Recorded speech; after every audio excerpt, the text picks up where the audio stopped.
Betty moved into an older home, Brad, over at Home Team Inspection, moved into an older home and decided to have her HVAC ducts cleaned. She said she can definitely smell a difference in the house, plus less dust particles floating around. She says she apparently got lucky when she chose her company.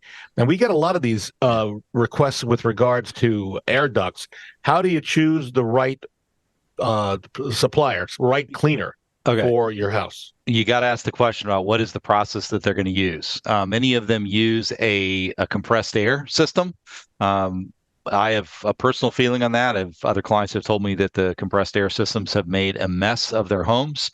The top duct cleaners that I work with all use vacuum systems with some sort of light mechanical agitation in the lines as they go. But they also need to understand what the lines are. I won't get into the in-slab ductwork and the possibility of asbestos in there, but you have to be very, very careful not to disturb translight. And unfortunately, some of the duct cleaners around here, the city, just don't understand that. So find someone who's using a vacuum type system with light agitation. You probably will find the best out there.